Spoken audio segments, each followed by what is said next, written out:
This episode is brought to you by Confluence. Confluence is a professional consulting firm comprised of landscape architects, urban designers, and planners. Their staff of 70 plus includes 39 licensed landscape architects and AICP certified planners.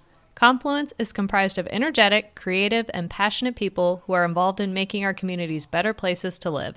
They assist clients on a wide range of public, educational, institutional, and private sector projects.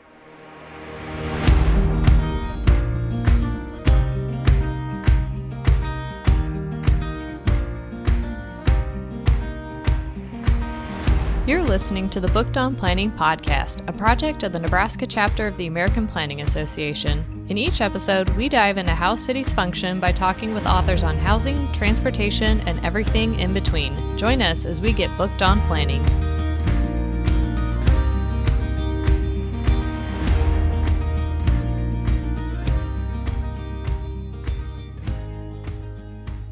Welcome, everyone, to another episode of Booked on Planning. In today's episode, we're covering part 2 of Walkable City by Jeff Speck. So if you haven't listened to last week's episode, I'd recommend pausing and going back to listen to part 1 first.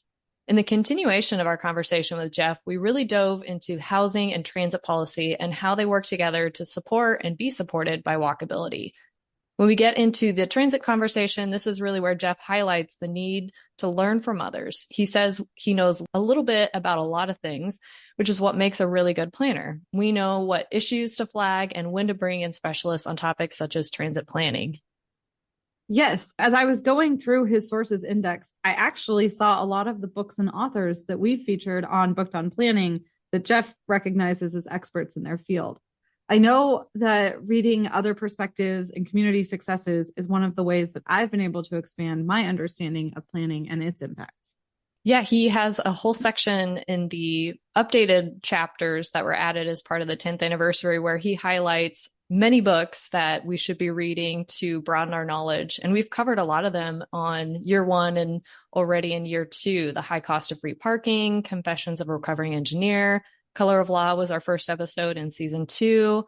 We talked with author Angie Schmidt of Right Away last year, and we'll be covering Arbitrary Lines in a few months and hope to get the authors for Street Fight on as well this year. Yes, and listeners, before we jump into part 2, we did want to reach out and ask if there were books or authors that you'd like us to feature on Booked on Planning. Just let us know. Go to bookedonplanning.com and there's a contact form there as well to send us a message, anything that we can improve or books that you think we should cover. Well, let's get into part 2 of our conversation with Jeff Speck on his book, Walkable City.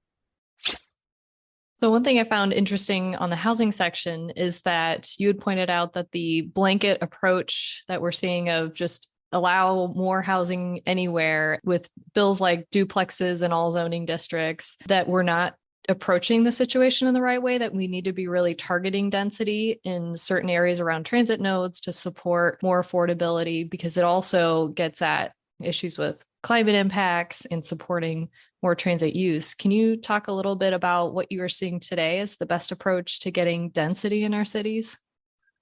Well, I think the question is, what's the best approach to providing housing for the vast multitudes of people who need it and can't get it affordably? I would never state density as the goal. It so happens density is often the best way to achieve that goal. And certainly increasing density has to happen if we're going to get there. And certainly removing impediments to local, home rule, if you will, over what gets built where, as certain states or districts are doing. But I don't just think of it in terms of the environment and the burden of more driving and what that means, for the planet. I think about what affordable housing really means. And it isn't like you have one budget to pay for housing and one budget to pay for everything else. What we're really trying to do is create affordable quality of life for the average American. And a car costs $10,000 a year. I mean, you can skimp on it and pay less. Many do. But then, of course, the repairs hit you, and the burdens that so many poor people face with their cars in terms of loans and repairs and other things is a tremendous pressure on their. And so, as Liz Plater-Zyberg told me back in the 90s, it's not an affordable lifestyle if every adult needs to own a car. It's not affordable housing if you have to drive to it, if everyone has to drive to it. So simply from the perspective of the person who needs to be housed, we're not doing them any favors by encouraging the construction of more housing in non-transit served or non-urban, non-walkable, mixed-use places where you could potentially have a quality of life where your lifestyle where you are not always on that commuting treadmill. So that's the first thing. The second thing is what friends of mine like Liz Muhl and Steph Poliozoides in California have been witnessing with this new law that allows you to put effectively 4 units on every single family lot is the paving of entire neighborhoods and essentially houses sitting surrounded by cars. And again, all these people burdened to drive all the time. And that's a bit of an environmental disaster, but it's also, I think, not the efficient and of course, traffic nightmares, right? So that's not the outcome that was the intention of these bills. And that a much more prescient approach is one that's being practiced here in Massachusetts. And we're already finding the 4 or 5 towns that are willing to have their streets turned to dirt because they're going to get no more state funding because they don't want to follow the new state law, which says that if you're on a frequent T line, the MBTA, right, trains and buses, if you're on a frequent T line, which is like a third of the state of Massachusetts, you actually have to upzone an area around your transit service dramatically to allow for multifamily housing. And some are willing to do it and a few aren't. But that's the sort of wise approach. I should say it's missing a key ingredient, which is that it doesn't then mandate that the cities reduce their parking requirements for that new housing. So you have potentially all these new developments going in on train service, on bus service, that will still be built at like 2 cars per unit, or it'll still be required by the local community to be built at 2 cars per unit, or 1.5, or even 1, which is vastly increasing the cost of those dwellings. And then, for example, why we don't have statewide laws that decouple parking from apartments is a mystery to me. I don't know if all of your listeners know about decoupling, but it's a Donald Shoup recommendation. It's an all win and no lose, simply to require developers to sell or rent the parking separately from selling or renting the units. Because if you don't do that, then the non-drivers are subsidizing the drivers dramatically, and it's a penalty to not own a car. So, there's lots of little tricks like that we planners know. I have to say, in the context of frustration and in the context of having done this for so many years, I do want to bring up ADUs, the accessory dwelling units, because it's been absolutely mind-blowing. We've been arguing for ADUs since the mid-'80s. Andre Stwani and Elizabeth Plater-Zyberk really started the movement within the new urbanism movement, advocating for and building granny flats, as we call them. And I joined them in our book, Suburban Nation, which came out in 2000. That was kind of the first publication I'm aware of, popular publication that sang the praises of granny flats. And when I wrote that with them, and even when I wrote a segment of Walkable City in 2011, singing the praises of granny flats, I really had no expectation that they would catch on. I just thought I was being smart and reminding everyone of something they should like. Lo and behold, and I have to say, when I was at DPZ and subsequently I worked with a number of state legislators who were making laws. I advised a lot of, I was one of many people advising a lot of local governments about making laws. To get to the punchline, granny flats are now huge. And so what I want to say is it might take 30 years, but there are some wins and some big wins. And so this is a quote from Walkable City Rules, which is my book from 2018, which I want to talk about a bit more for your audience. But the greatest recent success story has been in California, which in 2016 passed a law outlawing all local ADU ordinances in favor of a more lenient universal standard. With lot square foot minimums, parking requirements, and sprinkler provisions lifted, a building boom has begun. Los Angeles, which saw only 80 building permit applications for granny flats in 2016, processed more than 2,000 in 2017. And of course, this is data from 2018. Now, I think fully a quarter of all new homes being built in certain California cities are granny flats. So, if you try hard enough, if you keep pounding a good message over and over again, you really can see change. And I wish there were more examples like this. Inclusionary zoning is another thing that we've fought for a long time that's become much more standard in many cities, but certainly not universal. So that's that. I do want to mention Walkable City Rules because for your audience, that's going to be the most useful book. Walkable City is the book I wrote to convince folks to care about this stuff and to have a fundamental understanding of it. And I think most planners will enjoy reading it because it'll be, if they haven't read it already, because it'll basically be a yes, I know this. Why is no one listening to me experience most of it.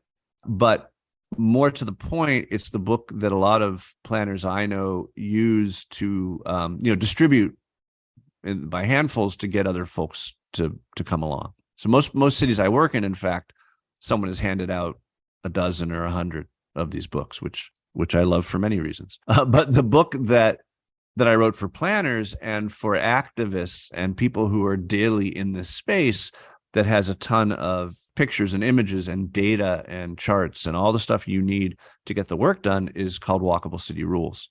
And that came out in 2018. It's 101 steps to making better places. Each step is a rule. Each rule is 2 pages, has an illustration, a headline. For example, Rule 50, build slow flow and yield flow streets. In most streets, a 10-foot lane is still too wide. Then there's 2 pages of text with a picture of a yield flow street. And then at the bottom, it says Rule 50, build streets with light traffic with slow flow dimensions, and build local single-family residential streets with yield flow dimensions. And of course, it lists what those are. So that's the book that it's basically everything I know in one book. There's nothing I know that isn't in this book. And in fact, there's more than I know is in this book because I forgot a lot of stuff I put in this book. So, well, yeah, we'll have to make sure to link to that book as well in our show notes for our listeners. Please. I'd like more planners to read it. It doesn't sell anywhere near as well as the other books, which makes sense because it's for a more rarefied audience. But it's really the book I want your audience to read, or have as a resource. Now I know which book I can give out for Christmas this year. Yeah, and it's great. I keep it. People should keep it by the toilet because it's like 5-minute snippets of. Each rule is a 5-minute read. Perfect. You can also get it on Audible, but all my books are on Audible as well. So going back to one section of your last answer, you talked about transit being key to affordability and how part of the solution to housing crisis that we're in. And you discuss options for scaling it to work well in smaller communities, but say that limiting service due to limited ridership is a death spiral for transit lines to survive. And this is starting to happen in Lincoln right now. We're struggling pretty heavily with driver shortages. Our route service has been cut down by 2 hours in the evening. And I know a lot of other communities after COVID are in the same situation. And I'm curious what you are seeing in a post-COVID world as the future of transit. Well, I'm not a transit planner. I mean, there's a chapter of Walkable City on transit, and I have a lot to say about transit, but that's just basically because I read Jarett Walker. So, Human Transit's an incredible book. He's written tons of great articles and other things since then. I know he's working on another book right now. And of course, I've done a lot of work with Nelson Nygaard, which is a big transportation planning firm. I work a lot with Stantec Urban Places, which also has a great staff. And these are the engineers and transportation planners who have taught me what I put in the books. So having no real expertise in transit, I can say that you're correct. As Jarett Walker says, frequency is freedom. What really matters for a transit service to become a mode of choice for a significant portion of the population is that they don't have to worry about missing a bus by an hour or missing service overnight because they're 15 minutes late for the last bus. There really needs to be an investment, as Jarett outlines really well. Yes, there is likely going to be some further reaching infrequent service portion to your transit map, but that the most vital and useful, most meaningful aspect of your transit map is going to be your frequent service network. Another thing I talk about in my update to Walkable City that many of your listeners are probably aware of is there's a bit of a revolution underway in the design of cities' transit systems, particularly their bus systems, replacing more meandering hub and spoke systems with these kind of tic-tac-toe grids, with the idea being that actually, if you have frequent service, a transfer is not a problem. And that the reason people have hub and spoke systems or more meandering systems is to avoid transfers, when in fact, that's causing people to have less frequent service than they could have otherwise. When Jarett Walker or some of these other leading companies redesign a transit network, they are able, using the same number of buses and the same number of drivers over the same number of hours, to create a frequent service network that reaches, on average, let's say 50 or more homes and businesses simply by anticipating a grid-like system with a bunch of north-south routes, a bunch of east-west routes, and each path often requiring a single transfer. So that technology is also advanced, and it's actually a function of many things, but AI computing and just higher quality computing has allowed transit designers to figure that out. Well, speaking of transit and COVID and tying back into housing as well, since we are from Nebraska, we always notice when Omaha gets called out for a specific reason. And in your book, you mentioned that Omaha is one of the office-heavy downtowns that might struggle to recover after the pandemic. I was working in downtown Omaha just last year at the tail end, and you're correct, like that the downtown was often just a bear city, where I know that once people walked everywhere. And one of the ideas that Omaha is considering is constructing a streetcar. And the hope is that that streetcar will help remove the need for parking, although I don't know that there are any zoning updates to reduce parking requirements in the downtown as development occurs. And the hope is that that will free up land to provide more housing options and create density around a transportation hub. And I was wondering, given kind of the focus of walkable cities, what you might thought of that plan, and do you think that it might help or be an example of like COVID recovery? Good way to spend COVID recovery dollars. So what I say in Walkable City, and I believe is still true, and in fact, Jarett Walker and others back me up on it, is that, I don't want to seem anti-streetcar. I think people who have a lot of experience with streetcars, like Charlie Hales, who was or is mayor of Portland, longtime HDR consultant, and others, Jarett. Jonah Freemark, you're probably aware of. He has a blog called The Transit Politic, I believe, and he's one of our smartest voices for decades now, at least a decade on transit. Jonah Freemark. If you look at the history of streetcars, every city in America with more than 10,000 residents at one point had a streetcar, and every single one of them was built by a profit-oriented developer trying to bring people to their property and therefore bring value to their property. The successful streetcars are the ones that are still built that way. So if you look at the Pearl District streetcar in Portland, which has good ridership, or you look at the Lake Street Union, I believe it's called, streetcar in Seattle, similarly, which was funded by the businesses along the route or at the end of the route, in this case, I think Microsoft and others, is that a streetcar is not really regional transit. It's local pedestrian acceleration. And if done properly, it will increase the value of the land in a way that makes it an attractive investment for landowners. Therefore, it stands to reason that a streetcar that is not funded by local landowners is not as likely to be successful or as used.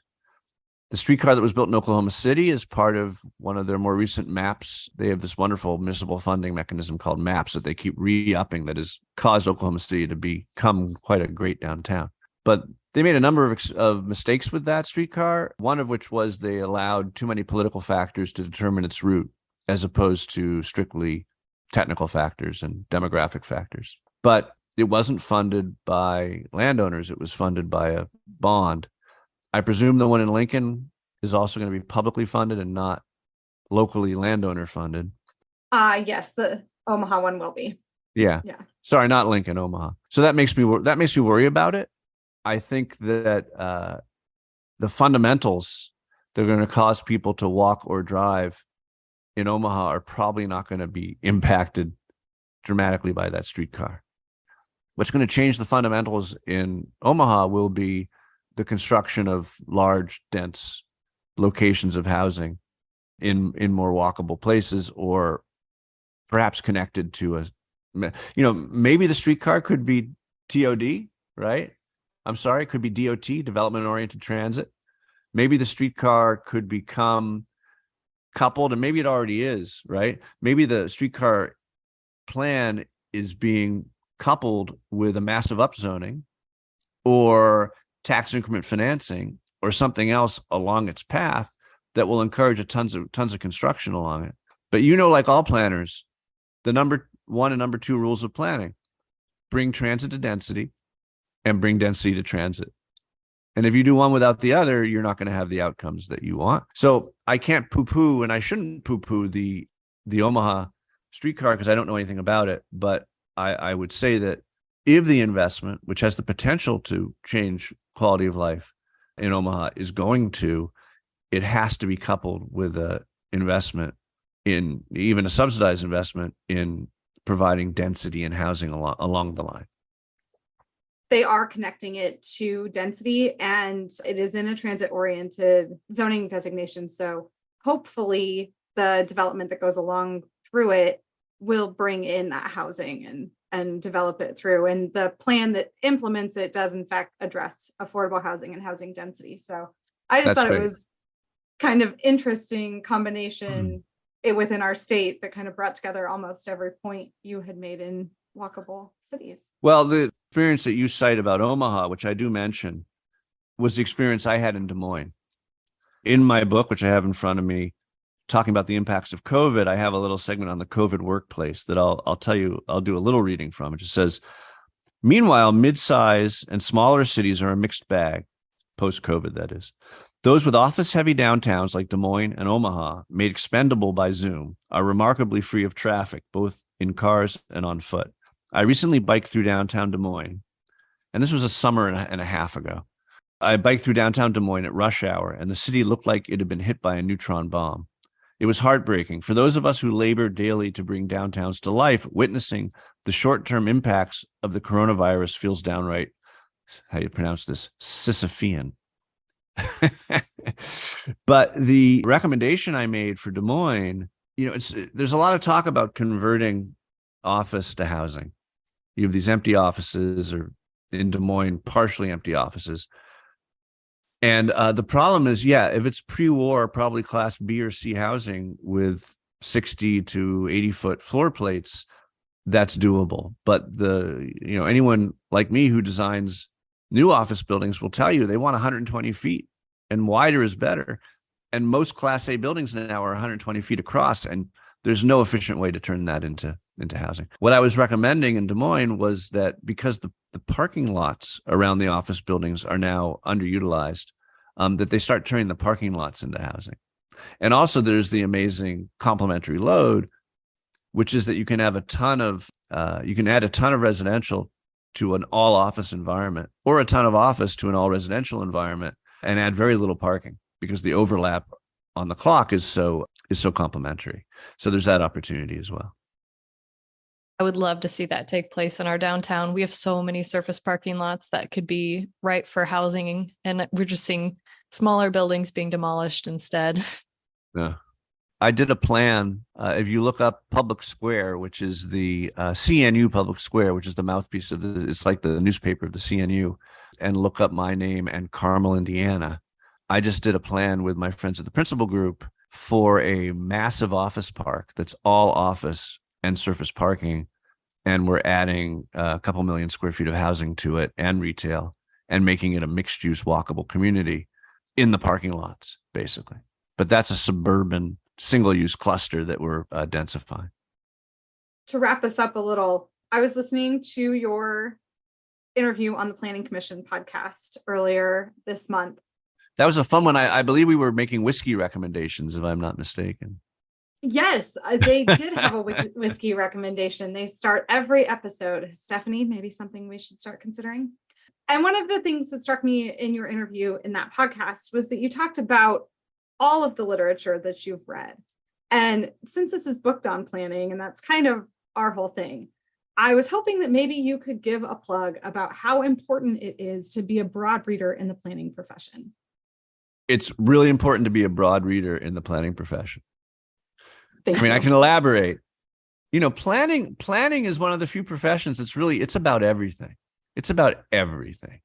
And if there's something you don't know about how people live, then you're not going to be as good a planner as you can be. I always get caught up short because people dig deeper and they ask deeper questions about stuff that I'm doing. And I say, I have no idea. I have no idea about anything deeply, because I know a little bit about everything, but just a little bit. Right. And it's my job as a planner to know everything, so I can't know everything about everything. I just know a little bit about everything, but that's so important. So yes, you need to read deeply, but also very widely. And if you're a curious person and a curious reader like I am, there's always something new and interesting that we need to read. There's new books coming out. I think in Walkable City, the first version of Walkable City, and still existing, leaned very heavily on a book called Urban Sprawl and Public Health when it came to epidemiology, Green Metropolis when it came to the environment, Chris Leinberger book, I forget the name of, when it came to economics. It relied heavily on a number of key bicycling books that had come out, but there were about 6 or 7 books that were kind of the foundation. Donald Shoup's book, right? That were kind of the foundation of Walkable City. In my preface to the 10th anniversary update of the book, I say, were the book to be reconceived now, it would make a similar effort with a tremendous collection of intervening works, including Happy City, Human Transit, Street Fight, Right of Way, Confessions of a Recovering Engineer, There Are No Accidents, Policing the Open Road, Evicted, How to Be an Anti-Racist, The Color of Law, and dare I say, Walkable City Rules, my effort of 2018. And then there's a new book every few months. Arbitrary Lines is a great new book that came out about zoning that I'm sure you all are aware of. I find, honestly, the book reviews in Planning Magazine less helpful to me than just being on Twitter and seeing what people are talking about.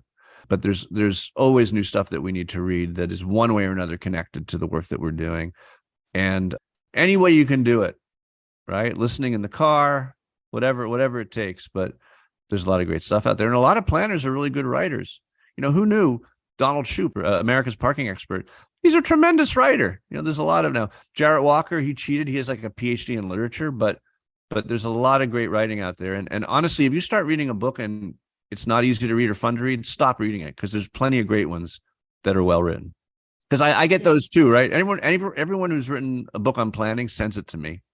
And they're like, I hope you like my book. And I start reading it. I'm like, this feels like a report. It doesn't feel like a book. It's so important to write like a, creative nonfiction writer and not like a report producer. And there are ample books that all the ones I've named that do that. Yeah, I'll just say that our list for this year's episodes started out manageable and has quickly grown to, I think, 3 years of content, just with the amount of time that we have to actually get these read and get the episodes recorded. Yeah. So there's plenty out there. Well, you two have certainly put the burden on yourselves hosting this show. Yes. You're going to be among the best read planners in America. Hopefully. Well, this has been a great episode, and I think it may actually grow into a 2-part episode. So, because I don't want to really cut out any of this content. It's all been really good. But just to wrap up, I want to give you an opportunity to, if there's anything that we didn't cover or any messages that you want to leave our listeners with. Well, I would say, I do projects and I spend a lot of time on them, but my heart and soul has really been poured into these books. And I do hope that your listeners will give them a chance if they haven't already. But I've also collected, as a resource for any planners who are interested, a whole bunch of different stuff on my website. So my website is I don't do a blog. If I'm writing, I want some publisher to pay me for it. But my website, which is jeffspeck.com, just Jeff, SPECK.com, has a ton of videos, a ton of cool projects, a newsroom, lots of other things. For people who kind of want to get into planning and want to know where to start, I say, hey, go to my website and swim around and see what you find. So I would recommend that to folks as well. All right, we'll link that as well in the show notes. And just want to say thank you again for joining us and talking about Walkable City. Thank you for your interest. And I'm really pleased with what you offer your audience. And I think it's, coming from quote unquote flyover country in Nebraska, you guys are a national resource. So I'll do everything I can to help spread the word. That wraps up our conversation with Jeff Speck on Walkable City. Remember to subscribe to the show wherever you listen to podcasts. Please rate, review, and share the show. Thank you for listening, and we'll talk to you next time on Booked on Planning.